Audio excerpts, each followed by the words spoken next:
So guys, welcome to our channel once again. In today's video on WAEC Physics Exam Revision Series, we have here these 10 WAEC repeated questions to answer on the topic motion. So guys, this video will be about speed and velocity.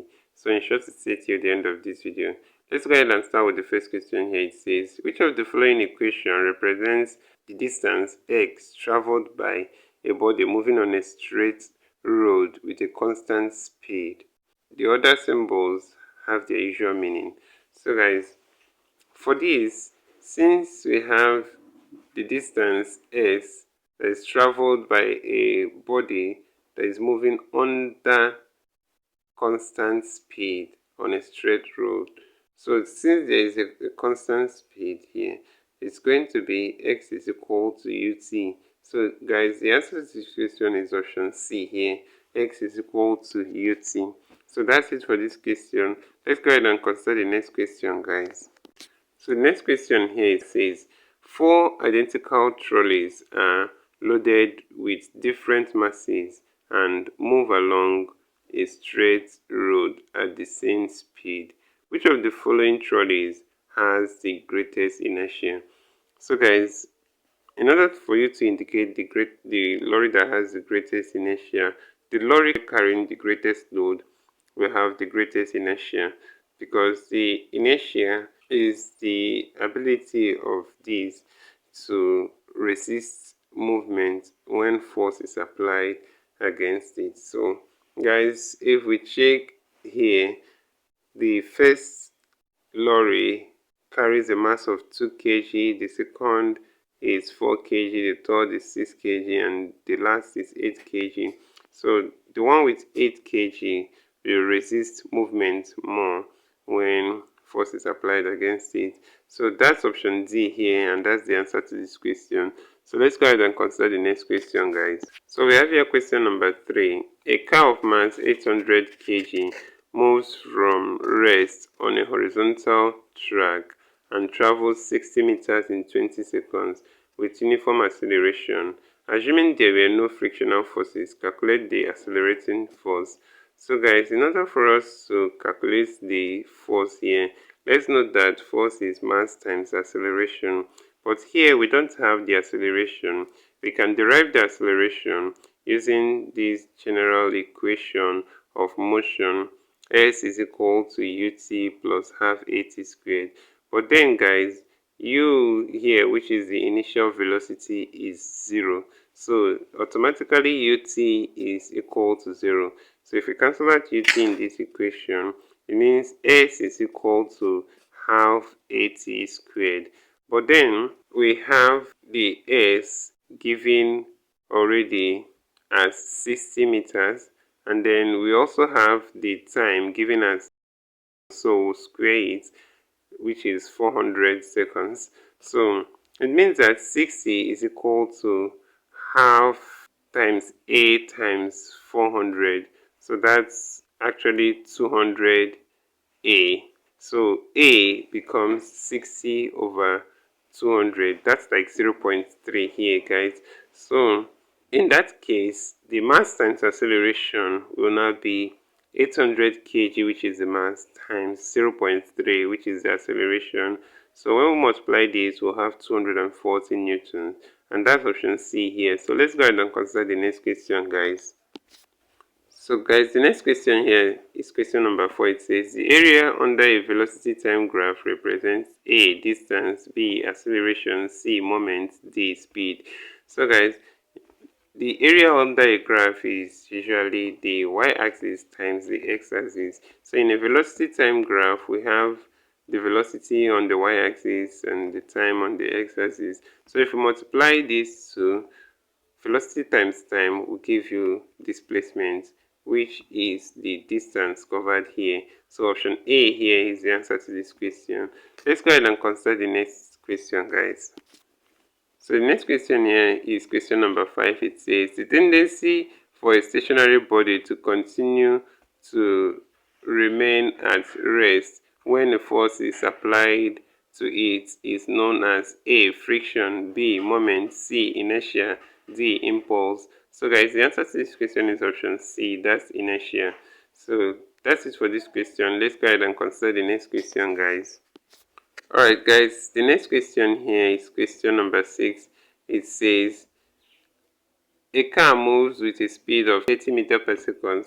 Calculate the distance traveled in 30 seconds.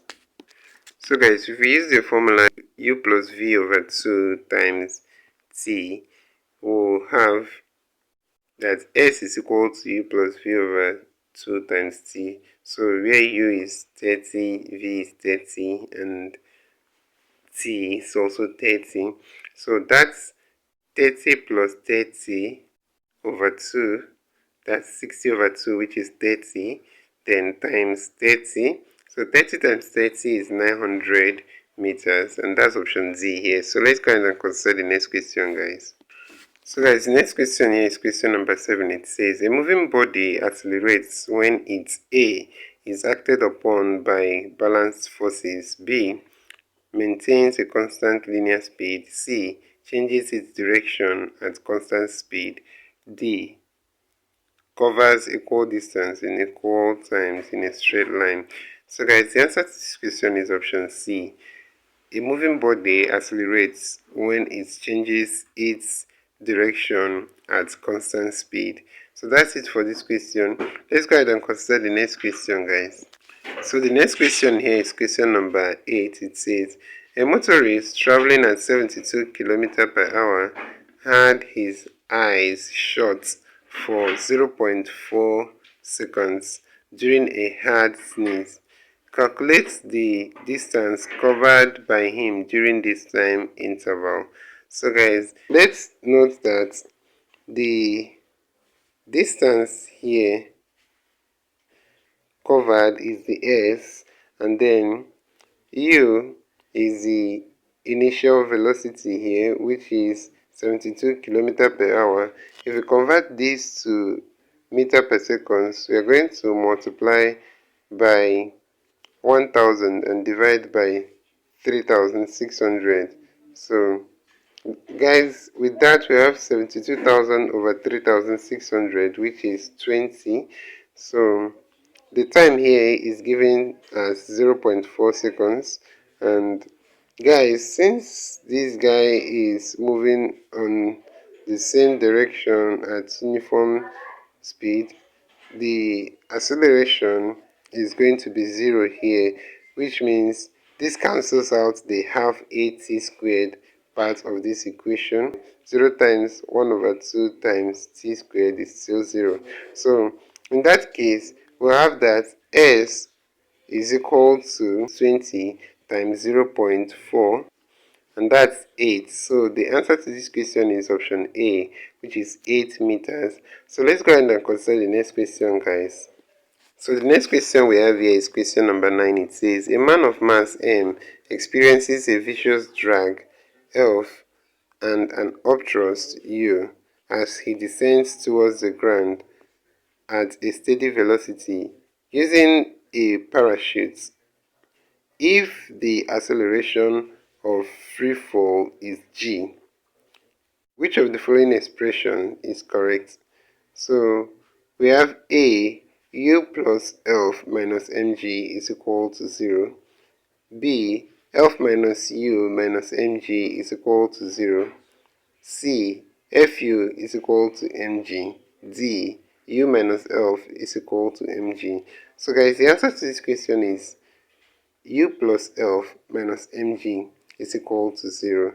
And that's it for this question. Option A is the answer to this question. So let's go ahead and consider the next and last question, guys. So the question here says, the engine of a car provides a forward force of 1240 Newton and the total resistive force on the car is 800 Newton. If the mass of the car is 1220 kilograms, determine the distance the car has to travel from the rest before it starts acquiring a speed of 4 meters per second. So guys, first of all, let's note that F minus Fr is equal to mass times acceleration. So F minus Fr is equal to ma. So where F is the force propelling the car or propelling the object, and then F sub R is the resistive force. So in this case, that would be 1240 newtons minus 800 newtons. Then this is equal to the mass, which is 1220 kg, times the acceleration, which is not given, which is what we want to find here. So in this situation, 1240 newton, 800 newton is 440, and this 440 is equal to 1220 A. So in that case, acceleration is 440 over 1220. So this is equal to 0.361. So now let's use the equation of motion, which is v square is equal to u square plus 2as. So guys, v square is actually the velocity given to us here, which is 4 meters per second squared. So u squared is actually the initial velocity squared, that's 0 squared, which is 0, then plus 2as. So acceleration is given as 0.361 from the previous calculation here. Then the distance here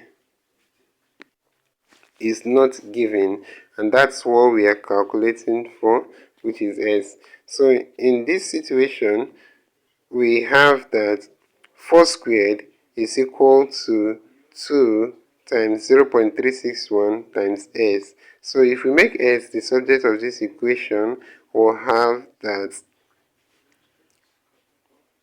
4 squared, which is 16, over 2 times 0.361 is equal to s. So let's check 16 over 2 times 0.361. So that's 22.16, and that's approximately 22.2 meters. So option A is the answer to this question, and that's it for this question.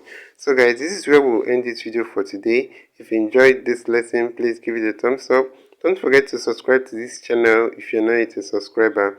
Also, if you have any specific question regarding this video, you can drop your question on the comment section below, and we'll ensure to give you a response. So finally guys, we want to encourage you to join our YouTube channel community, where we'll post major updates on WAEC examination. So you can join this our channel community by hitting the join button below, and we'll see you right there.